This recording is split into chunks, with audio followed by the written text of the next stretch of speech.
네, 오랜만에 기초연금에 대한 세미나가 있었습니다. 네, 보험연구원과 한국사회보장학회가 공동으로 주최를 했는데요.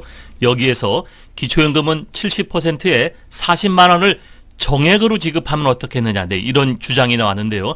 여기 정액이라는 것에 좀 여러분들이 주목해야 될 필요가 있습니다. 네, 그리고요, 지금까지 기초연금에 대한 총정리를 여러분에게 말씀해 드리겠습니다.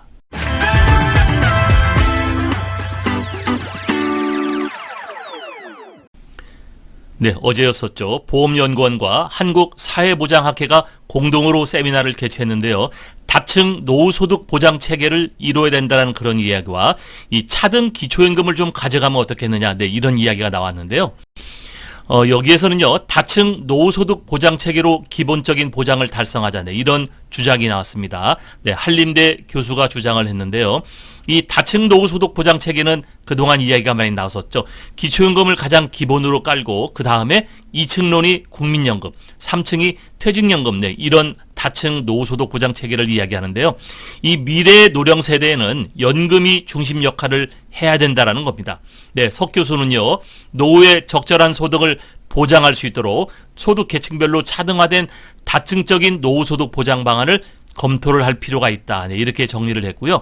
연금만으로는 노후소득 보장이 불충분한 만큼 이 기초연금과 퇴직연금 등 다른 보장 체계를 강화하자고 주장을 했습니다. 네, 여기 국민연금을 한번 보면요, 우리나라에서는 국민연금이 가장 많은 국민들이 가입되고 있는 것이 바로 국민연금이죠. 예, 특히 최소 20년의 기간을 채울 때까지 연금 가입을 해야 된다, 유지해야 된다, 이렇게 이야기를 했어요. 2022년 10월 말 기준으로 보면요, 이 국민연금의 이 노령연금을 받는 평균 수급액은 58만 3,700원 밖에 안 됩니다. 네, 그러니까 20년 이상 가입자가 받는 평균 연금은 97만 9,500원. 반면에 10년에서 19년 가입자는 40만 2천원 밖에 되지 않아요. 자, 중요한 포인트가 있는데요. 국민연금을 그래도 오래 가입한 사람들이 거기에 본인들의 적립액이 많다 보니까 97만 원 정도를 받고 있는데, 그 반면에 이 10년에서 19년 가입자들은 40만 원 밖에는 되지 않는다는 그런 이야기를 하는 거거든요. 그러니까 결국 국민연금의 가입 기간을 길게 가져가야 된다, 네, 이런 얘기는 많이 나왔었죠. 예, 그런 것을 지금 주장을 했고요. 또 이 석 교수는요, 공적연금도 필요하다. 우리가 국민연금이 필요하지만 국민연금을 다 같이 보장을 해주지 못하기 때문에 이 공적연금이 지속 가능한 다층 기존 보장을 해야 된다는 걸 이렇게 이야기를 했는데요. 국가는 모든 노령층이 이 국민연금, 기초연금 등을 통해서 기본 보장 수준의 연금을 보장받을 수 있도록 해야 된다는 거죠. 그러니까 국가가 해야 된다는 거죠. 국가. 네, 국가가 해야 된다는 필요성이 있다는 겁니다. 네, 그래서요, 국민연금은 본인이 이제 가입을 하지만 이 국가가 해줄 수 있는 이 기초연금, 네, 이걸 가지고 국가는 기본적인 보장을 해야 된다는 얘기인데요. 여기서 한 가지 재밌는 주장을 했어요. 기초연금의 역할을 이 국민연금과의 관계 속에서 검토할 필요가 있는데, 현행 이 70% 정액 기초연금을 40만 원을 인상할 필요가 있다, 이렇게 제언하면서 여기에 보면 정액이란 표현을 했거든요. 그러니까 40만 원으로 정액을 지급하되 여기에는 우리가 매년 물가 상승률에 따라서 이 적용되는 물가 상승률을 적용하지 말고 기초연금은 정액으로 하자, 네, 이거를 지금 주장하고 있는 것 같습니다.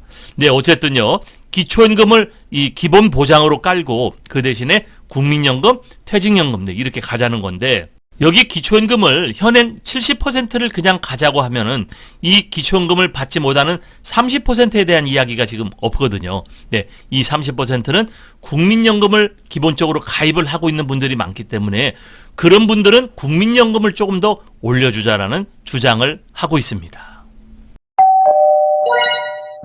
부탁의 말씀 드립니다. 여러분께서 눌러주시는 이 구독과 좋아요는요, 매주 영상을 만드는데 큰 힘이 됩니다. 여러분 꼭 응원해 주시길 부탁드릴게요.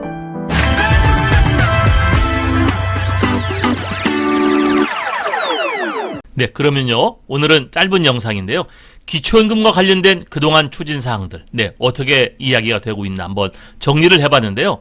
자, 먼저 기초연금 부분입니다. 기초연금은요, 100% 확대 지급을 해야 된다라고 주장하는 곳이 있었죠.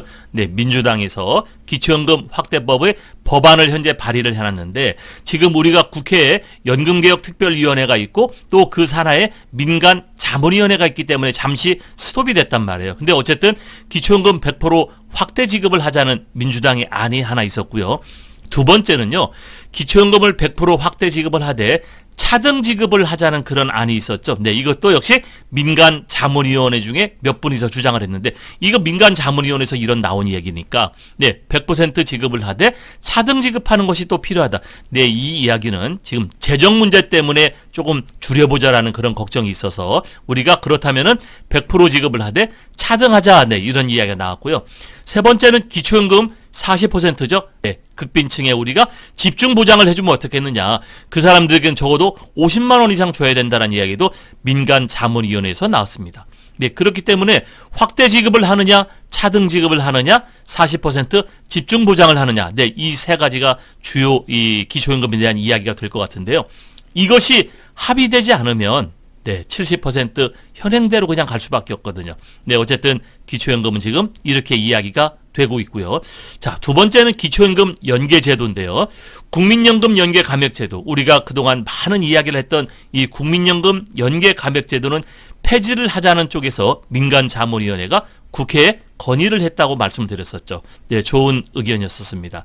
또 부부감액제도가 있었죠. 부부감액제도도 폐지해야 된다. 이것이 민주당의 또 법안이 현재 발의가 되어 있습니다. 네, 이렇게 법안 발의가 많이 되어 있지만 그러나 여기에 국회 연금개혁특별위원회가 있고요. 또 민간자문위원회로부터 여러 가지 안건을 지금 보고받기 때문에 여기에서 결정이 되면은 아마 우리 이 연금개혁은 그 연금개혁특별위원회에서 정리되는 안이 가장 유력해 보이는데 네, 어쨌든 우리가 연금개혁특별위원회가 올해 안에 성과를 내겠다고 했으니까 이거를 우리가 지켜봐야 될 것 같습니다.